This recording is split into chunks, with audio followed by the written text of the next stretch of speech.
Good evening students, आज का ये lecture number 5 triangles class 10th का है। ठीक है, अभी तक 4 लेक्चर हो चुका है, उसमें हम लोग इसका बहुत सारा बात कर चुके हैं। आज ये लेक्चर में हम लोग क्वेश्चन नंबर 9 और 10 जानेंगे, ये यहाँ पे हमारा खत्म हो जाएगा। ठीक है, इसके बाद नेक्स्ट लेक्चर जो आएगा उसमें हम लोग 6.3 का बेसिक वगैरह जानते रहेंगे। ठीक है, अब ये क्वेश्चन क्या है नहीं है समझते हैं। एबीसीडी इज ए ट्रेपेजियम, कहां है? तो एबीसीडी हम लोग ड्रॉ कर लेंगे पहले, एक ट्रेपेजियम। ठीक है, ट्रेपेजियम होता क्या है याद होना चाहिए कि अपोजिट पैरेलल साइड्स जो है ना वो क्या हो, पैरेलल हो। ए बाबू इन्हें देख, ठीक है, अपोजिट पैरेलल साइड्स क्या है, पैरेलल होना चाहिए। A B C D. ठीक है, अब समझते हैं आगे। एबीसीडी क्या है, पैरेललोग्राम ड्रॉ कर दिए। बोला क्या, A B is parallel to C D, A B और सी डी पैरेलल दिख रहा है, एकदम जिंदा दिख रहा है। And its diagonal intersect each other at the point O. इसका जो डायगोनल्स है ना, डायगोनल्स क्या होता है, तो यहां पे होता है। ठीक है, ये डायगोनल्स है। अब हमको मन था कि इसको हम ब्लू मार्कर से करें, लेकिन मेरे पास ब्लू मार्कर अभी तत्काल में नहीं है। एक कोई मांगे थे लेकिन वो ले गए, उसके बाद लौटाए नहीं है। ठीक है, तो हमको खरीदना होगा, तो अभी मेरे पास नहीं है। यहां ओ आ गया। अब सो क्या करना है कि AO by BO CO by DO के इक्वल है, ऐसा शो करना है। शो होगा कैसे समझिए, क्या करना है वो पकड़ते हैं पहले। AO बाई क्या भाई, BO। AO बाई BO जो है वो CO बाई DO के इक्वल आ रहा है, ऐसा हम लोग को प्रूव करना है। कैसे प्रूव कर सकते हैं समझिएगा बात। हम लोग क्या करेंगे ना कि एक लाइन यहां से अगर ज्वाइन कर दें, ऐसा एक पैरेलल लाइन अगर ड्रॉ करें, ठीक है, ये लाइन को हम बोलते हैं कि AB के पैरेलल है। क्योंकि AB के पैरेलल है तो DC के भी पैरेलल। नेमिंग दे दिए E और F। इसका फायदा क्या होगा समझिएगा। इसका फायदा ये होगा कि अगर आप ये वाला ट्राइंगल देखिए ADC, हम सॉल्व करके ही दिखाते हैं। ठीक है, ट्राइंगल पहले ले रहे हैं ADC, लेकिन वो जो कंस्ट्रक्शन हुआ वो सब लिखना होगा, तो लिखेंगे क्या, कंस्ट्रक्शन। कंस्ट्रक्शन में क्या है, join E to F। ठीक है, EF is parallel to AB which is parallel to DC। ठीक है, मतलब EF जो था AB के पैरेलल और AB DC के पैरेलल, मतलब सब आपस में पैरेलल। ठीक है, अब हम लोग पहले आ जाते हैं ADC में। इन ट्राइंगल ADC ट्राइंगल में अगर देखें तो हम क्या बोल सकते हैं कि AE बाई ED जो होगा वो AO बाई OC के बराबर होगा। सुनिए ध्यान से, ADC में मेरे भाई जो EO है ये इसके पैरेलल है ना, EO जो है वो DC के पैरेलल है। क्योंकि ये दोनों आपस में पैरेलल है इसीलिए इसका साइड का रेशियो भी इक्वल होगा 6.1 थ्योरम से। ठीक है भाई, फ्रॉम थ्योरम 6.1 लिख लीजिए यहाँ पे, थ्योरम 6.1। अच्छा, ये एक चीज मिल गया।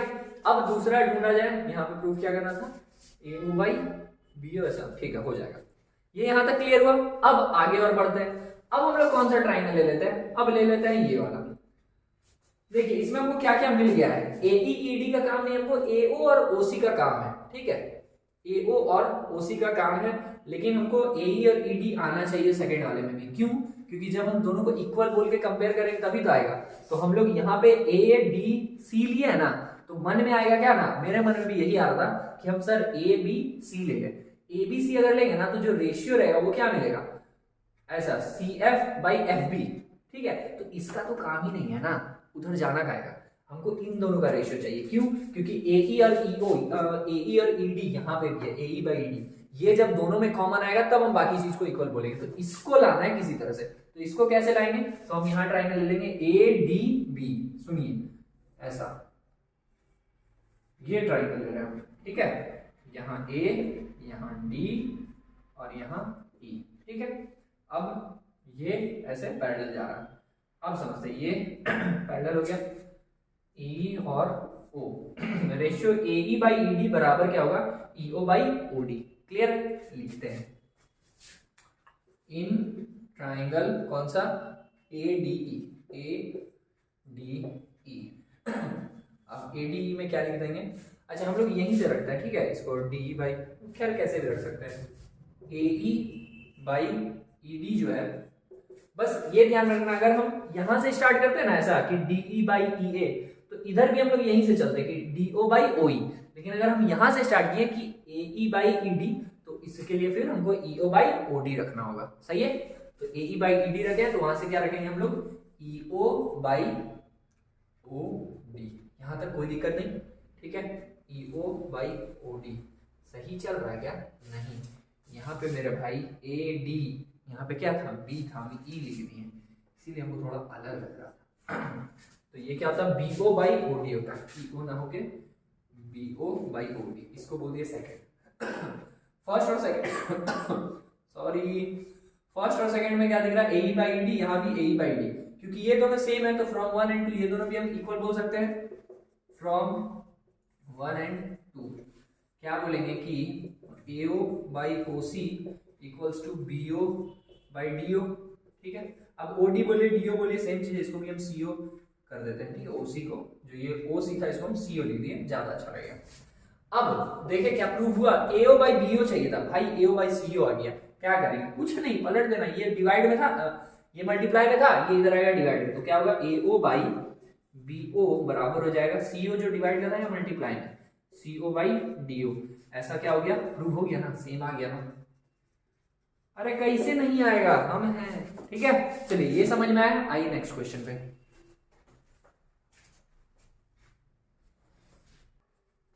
Last question, the diagonals of a quadrilateral ABCD intersect each other at a point O। बस वही एक क्या है, क्वाड्रिलेटरल क्या होता है, जिसका 4 साइड होता है, और ABCD उसका नेम किया और बोला कि वो इंटरसेक्ट O पे कर रहा है। अब ऐसा बोला कि AO बराबर BO बराबर CO बराबर, मतलब ये दिया हुआ है, तो बस शो कर रहा है कि ABCD है। एक चीज बस याद रखिएगा कि हमेशा जो शो करने देगा ना, आप वही ड्रॉ कीजिएगा, क्वेश्चन सॉल्व करना आसान रहेगा। तो जैसे यहाँ बोला कि शो कीजिए ABCD है, तो आप ड्रॉ कर दीजिए कम से कम ट्रेपीजियम, ठीक है, ABCD को आप ऐसा ड्रॉ कीजिए कि हाँ ट्रेपीजियम ही लगे, वो A B C और D, ठीक है। इसका डायगोनल्स को ड्रॉ कर दे रहे हैं, हाँ ये थोड़ा अच्छा डायगोनल्स लग रहा है, वाह, लेकिन तिरछा करना होगा, ठीक है। यहाँ पे O है, अच्छा, और आगे का बात, अब बोला क्या क्या था, गिवन ऐसा, गिवन क्या है सर, कि AO बाई BO जो है वो CO बाई DO के इक्वल है, ऐसा दिया हुआ है, ठीक है।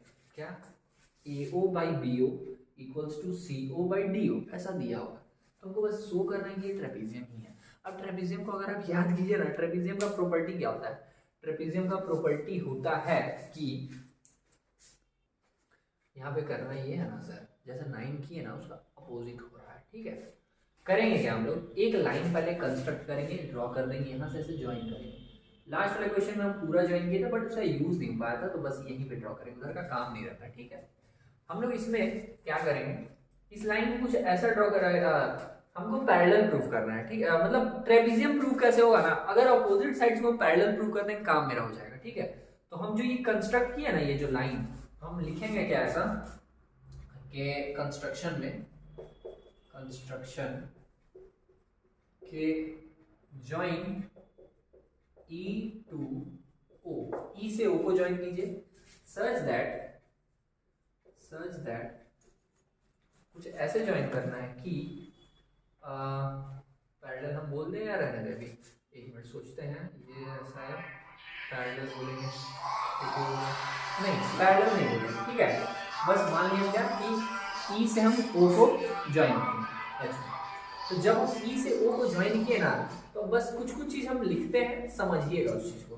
हम ऐसा लिख सकते हैं क्या कि AE बाई ED, हम ऐसा निकालिए, ठीक है, AE बाई ED निकाले, और फिर लेकिन वो पैरेलल रखना जरूरी है, join E to O such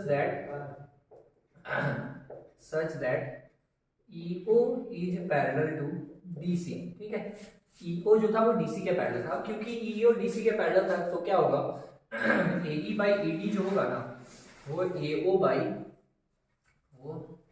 by ओसी के बराबर होगा, पहला चीज ये, ठीक है। दूसरा बात क्या, अब हम अगर ऐसा लिख दिए, यहाँ पे कंफ्यूजन आ रहा है, थोड़ा सा मार्ग भटक रहे थे, मार्ग से फिर ट्रैक पे आ गए, यहाँ तक सही है सर, ठीक है। अब जो गिवन है ना उसका यूज करेंगे हम लोग, गिवन जो ये था इसको अगर हम लोग लिखे, इसको थोड़ा अच्छे से अगर घुमा के यहीं पे लिख दे तो क्या, एओ बाई सीओ जो मल्टीप्लाई में है ना उसको हम यहाँ ला सकते हैं डीओ, तो यहाँ पे ये बीओ जो डिवाइड करता है वो यहाँ आ जाएगा, तो बीओ बाई डीओ हो गया, एओ बाई सीओ बराबर बीओ बाई डीओ, और यहाँ पे अगर देखिए तो एओ बाई ओसी को हम सीओ लिख देते हैं, ज्यादा सही लगेगा, एओ बाई सीओ। अब यहाँ पे भी एओ बाई सीओ, यहाँ पे भी एओ बाई सीओ, इसको 1 2 मान ले, इसको 1 मान ले, तो 1 और 2 से हम क्या बोल सकते हैं कि क्योंकि ये दोनों बराबर है तो ये दोनों भी आपस में बराबर, तो हम बोलेंगे क्या कि फ्रॉम इक्वेशन 1 एंड 2 से हम ऐसा बोल सकते हैं कि बीओ बाई डीओ जो होगा वो बराबर होगा किसके, एई बाई ईडी के। अब ढूंढते हैं फिगर में कहाँ पे क्या क्या दिया हुआ है, बीओ बाई डीओ इक्वल है किसके, एई बाई ईडी के, कनेक्ट कीजिए बात, बीओ बाई डीओ जो है वो एई बाई ईडी के रेशियो पे इक्वल आ रहा। अब क्योंकि इक्वल आ रहा और इक्वल, अगर समझिए यहाँ पे दो थ्योरम को याद कीजिए, अगर थ्योरम 1 क्या बोलता था कि अगर ये दोनों पैरेलल है तो साइड का रेशियो इक्वल, थ्योरम 1 बोला 6.1, और थ्योरम 2 क्या बोला कि अगर साइड का रेशियो इक्वल है तो वो पैरेलल। तो यहाँ पे कौन सा थ्योरम हो रहा है, सेकंड वाला, कि बीओ बाई डीओ इक्वल हो रहा है किसके, एई बाई ईडी, तो साइड का रेशियो इक्वल हो रहा ना सर, तो क्योंकि साइड का रेशियो इक्वल हो रहा तो ये साइड और ये साइड भी आपस में क्या हो गया, पैरेलल हो गया। लिखेंगे क्या, so A B is parallel to EO, ठीक है, बाई थ्योरम कौन सा, 6.2 थ्योरम से, ठीक है। अब अगर आप यहां देखिए और इस चीज को देखिए तो यहाँ पे ईओ डीसी के पैरेलल था, ईओ जो था वो डीसी के पैरेलल, ऐसा हम लोग अज्यूम किए थे, और फिर प्रूव क्या किया कि ईओ जो है एबी के भी पैरेलल है। सुनिए बात मेरा, ईओ को डीसी के पैरेलल हम माने कि मानो ये दोनों पैरेलल है, बोले ठीक है, और जब इसको मान के चले ना तो ये प्रूव कर दिए कि ईओ जो है वो एबी के भी पैरेलल है, मतलब ये लाइन इसके भी पैरेलल और ये लाइन इसके भी पैरेलल। तो हम लिखेंगे क्या कि hence AB is parallel to EO is parallel, AB जो है वो EO के पैरेलल है और EO जो है वो DC के पैरेलल है, DC, ठीक है। तो ऐसा, अब क्योंकि सब पैरेलल है इसका मतलब क्या, AB और CD भी पैरेलल हो गया सब, तो हम बोलेंगे क्या, और अपोजिट साइड्स का पैरेलल होना ही ट्रेपेजियम कहलाता है, बस एक pair of opposite sides parallel होता है वही ट्रेपेजियम, अगर ये दोनों भी हो जाता तब तो वो अलग हो जाता, मतलब पैरेललोग्राम होता, बस एक पेयर पैरेलल हुआ तो इसलिए ये हो गया पैरेललोग्राम।